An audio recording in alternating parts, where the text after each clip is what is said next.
Indonesia merupakan salah satu negara dengan tingkat deforestasi terbesar di dunia. Antara tahun 2000 dan 2008, Indonesia telah kehilangan 10% kawasan hutannya. Padahal hutan hujan tropis seperti di Indonesia menyimpan 25% karbon yang terdapat di permukaan bumi dan juga menyerap 15% karbon dioksida yang dihasilkan setiap tahunnya. Tingkat deforestasi yang amat tinggi menyebabkan terlepasnya karbon dioksida yang menjadi penyebab utama terjadinya pemanasan global. Hutan Indonesia melalui deforestasi justru menghasilkan emisi gas rumah kaca. Akibatnya, Indonesia menjadi emiten karbon terbesar ketiga di dunia. Hampir 80% emisi gas rumah kaca Indonesia berasal dari deforestasi, degradasi hutan, dan perubahan penggunaan lahan, serta pengeringan dan pembakaran kawasan gambut. Tentu hal ini merupakan masalah yang rumit. Di satu sisi, pembangunan merupakan keniscayaan bagi bangsa Indonesia. Tetapi di sisi lain, pembangunan juga dapat berdampak negatif bagi lingkungan. Lalu bagaimana menyelaraskan pertumbuhan ekonomi dengan pelestarian hutan, agar anak-anak kita tetap dapat menikmati dunia seperti kita menikmatinya? Pola pembangunan yang tadinya menghancurkan, merusak, menebang hutan, kini bisa dirubah dengan menaikkan nilai tambah hutan dengan sains dan teknologi, sehingga hutan yang utuh sebagai kebutuhan fungsi hutan tetap dapat memperoleh imbalan pendapatan dan bisa memberikan kemakmuran pada masyarakat adat, masyarakat desa lokal setempat.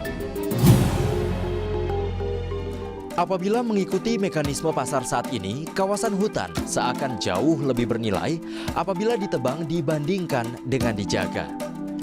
Restorasi hutan memakan biaya peluang yang tinggi, yaitu peluang yang hilang karena kawasan hutan yang bersangkutan tidak dapat digunakan untuk kegiatan lain seperti logging, perkebunan, pertanian, atau pertambangan.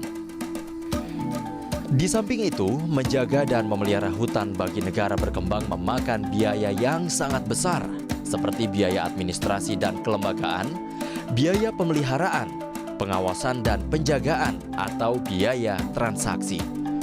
Padahal kawasan hutan merupakan bagian penting bagi kehidupan manusia melalui jasa lingkungan yang dihasilkannya, seperti misalnya pengendalian daur dan penyediaan sumber air, penyerapan karbon dan penjagaan ekosistem dan keanekaragaman hayati. Namun mekanisme pasar yang ada tidak mampu memberikan harga yang layak terhadap hutan. Sehingga salah satu solusi yang dipikirkan para ahli lingkungan di dunia adalah menciptakan mekanisme khusus di mana pihak yang mengelola dan mempertahankan hutan mendapatkan imbalan atas jasa lingkungan yang dihasilkan. Dengan demikian, hutan yang dibiarkan tegak memiliki nilai ekonomi yang patut diperhitungkan. Menjawab kebutuhan itu, pemerintah Indonesia telah mengeluarkan berbagai regulasi untuk mewadahi mekanisme tersebut. Salah satunya adalah IUP HHK-RE. IUP HHK-RE adalah izin usaha kehutanan yang diberikan untuk membangun kawasan dalam hutan alam pada hutan produksi melalui kegiatan pemeliharaan, perlindungan, dan pemulihan ekosistem hutan sehingga tercapai keseimbangan hayati dan ekosistemnya. Ini artinya sektor swasta dapat berperan serta merestorasi hutan sembari menghasilkan pendapatan bagi pemerintah, masyarakat, dan perusahaan sebagai imbalan atas jasa lingkungan yang dihasilkan dari aktivitas mereka. Ini namanya izin usaha pemanfaatan hasil hutan kayu restorasi ekosistem. Ini adalah satu sistem inovasi kehutanan. Disebut sistem inovasi kehutanan, kita menata kembali kelembagaan yang ada, sehingga kegiatan-kegiatan yang tadinya tidak ada seperti restorasi ekosistem, terus hutan tanaman rakyat, kemudian badan layanan ini bisa menambah kegiatan-kegiatan inovasi kehutanan.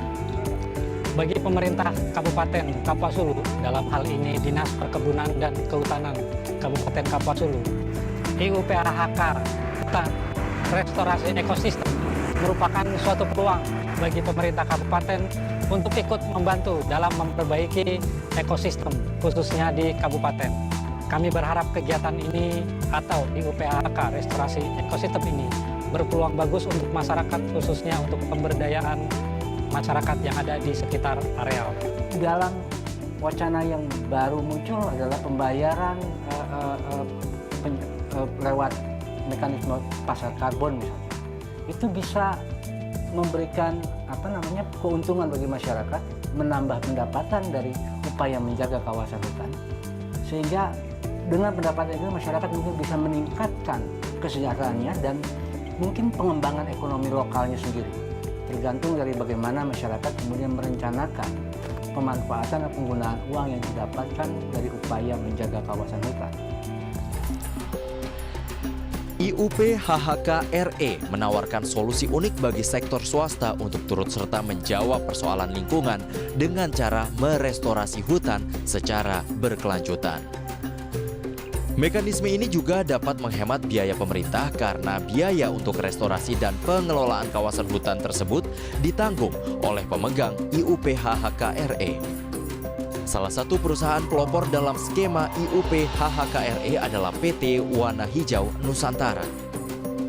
PT WHN adalah perusahaan Indonesia di bawah Yayasan Hutan Hijau yang didirikan dengan tujuan mempelopori pelestarian hutan di Kalimantan Barat berdasarkan model IUPHK RE. FI dengan Macquarie Bank itu membentuk yang namanya Yayasan Hutan Hijau. Yayasan dimaksudkan untuk mengukur apa yang sudah dilakukan oleh perusahaan atau PT Wana Hijau Nusantara dalam melakukan aktivitasnya di lapangan dan juga mencapai tujuannya. Dan kemudian biokarbon sebagai investor itu juga memberikan dana kepada Yayasan Hutan Hijau untuk melakukan filantropi aktivitas atau kegiatan-kegiatan yang berhubungan dengan konservasi lingkungan. PT WHN berhasil mendapatkan dukungan investor bertaraf internasional, Biocarbon Group Pte Limited. Biocarbon Pte Ltd adalah perusahaan yang didirikan oleh Macquarie Capital Investments yang telah mempersiapkan modal sebesar 25 juta US dollar untuk mendanai proyek-proyek restorasi hutan di seluruh dunia. Dengan dukungan dana dari Biocarbon, PT WHN saat ini sedang mengaplikasikan IUPHK RE untuk kawasan Danau Siawan Belida di Kalimantan Barat. Danau Siawan Belida merupakan kawasan seluas 39,316 hektar yang terletak di Kabupaten Kapuas Hulu, Kalimantan Barat. Kawasan ini berada di hulu Sungai Kapuas sehingga berperan besar dalam menjaga keseimbangan ekosistem sungai terpanjang di Indonesia tersebut. Di samping itu, sejumlah signifikan masyarakat Kalimantan Barat bergantung pada Sungai Kapuas sebagai sumber makanan maupun pendapatan. Misalnya, melalui kegiatan perikanan, madu, dan karet. Di Siawan Belida itu terdapat sekitar 10 kelompok petani madu tradisional yang sejak zaman dulu telah melakukan pemanenan atau pengambilan madu hutan secara tradisional dan menerapkan aturan-aturan lokal. Dengan menjaga hutan untuk meningkatkan madu mereka juga akan memberikan dampak pengurangan emisi kepada masyarakat luas, dan ini akan terjadi kontribusi masyarakat lokal itu sendiri terhadap pengurangan emisi dunia. Ancaman terbesar bagi Danau Siawan Belida adalah konversi hutan ke kelapa sawit serta kebakaran hutan. Perubahan lahan dari lahan gambut ke kelapa sawit menyebabkan pelepasan karbon dioksida dalam jumlah yang sangat besar jika dibandingkan dengan perubahan lahan lainnya. Akibat daripada kerusakan hutan itu juga akan dampak banjir, kemudian dampak kemarau, yang tidak dapat diprediksikan lagi. Kalau udah musim banjir, sehingga mata pencaharian masyarakat kita di sana sangat susah. Sangat susah. Apalagi biasanya ikan berkurang, mengurangi mata pencaharian masyarakat. Kemudian kalau waktu kemarau, kalau masyarakat kita ada yang berkebun bertanam padi juga, paling susah. Tanaman itu akan mati karena akibat musim kemarau. Oleh karena itu, pelestarian Danau Siawan Belida amatlah penting agar ekosistemnya terjaga dan emisi karbon yang besar dapat dihindari. Maka sampai sekaranglah kami bergiat untuk di Siawan Belida untuk menjaga, melestarikan hutan Siawan Belida atau ikan atau apa saja bahan-bahan yang bisa menghidupkan masyarakat bekerja dalam Siawan Belida. PT WHN akan bekerja sama dengan Kaban dan FFI dalam mengelola dan merestorasi kawasan hutan dengan melibatkan masyarakat setempat melalui sistem pengelolaan hutan secara kolaboratif. Pengelolaan hutan secara kolaboratif adalah sistem dinamis yang menggabungkan kepentingan pemerintah, perusahaan, LSM, dan masyarakat yang bergantung pada hutan. Melalui pengelolaan hutan kolaboratif, PT WHN dan 8 desa yang bergantung secara langsung akan menegosiasikan persyaratan dan kondisi dari pengelolaan hutan secara kolaboratif, termasuk pembagian keuntungan. Saat sudah menandatangani sebuah keputusan bersama, PT WHN dan masyarakat setempat memiliki tanggung jawab bersama dalam merencanakan, mengimplementasikan peraturan yang mengatur sumber daya yang ada dan akses ke area IUP-HHK RE. Dengan mengkonservasi kawasan hutan, maka pihak-pihak yang menjaga mendapatkan imbalan atas jasa lingkungan yang dihasilkan. Dan masyarakat yang di dekat hutan akibat infrastrukturnya kurang selalu jadi marginal. Proyek kita ini benar-benar membantu menjamin bahwa aliran manfaat yang mereka peroleh dari hutan itu akan terus berkelanjutan. Melalui kerjasama di Danau Siawan Belida, ketiga lembaga tersebut membawa pemahaman mendalam terhadap masyarakat setempat, kemampuan teknis di bidang kehutanan dan perdagangan karbon, serta modal untuk beroperasi dalam jangka waktu yang panjang. Sehingga melalui keberadaannya PT WHN dapat berkontribusi terhadap masyarakat dan pemerintah untuk memaksimalkan potensi hutan lestari sebagai sumber kesejahteraan. Danau Siawan Belida dapat menjadi pelopor dalam bidang ekonomi hijau dan berpotensi menarik investasi serupa di masa yang akan datang. Selain itu, Danau Siawan Belida akan membantu mencapai pengurangan emisi sampai 26% pada tahun 2020 sesuai dengan komitmen Indonesia. Masyarakat, pemerintah daerah, dan pemerintah pusat akan mendapatkan pendapatan tambahan. Dengan demikian, Danau Siawan Belida akan tetap dapat dinikmati oleh generasi-generasi selanjutnya.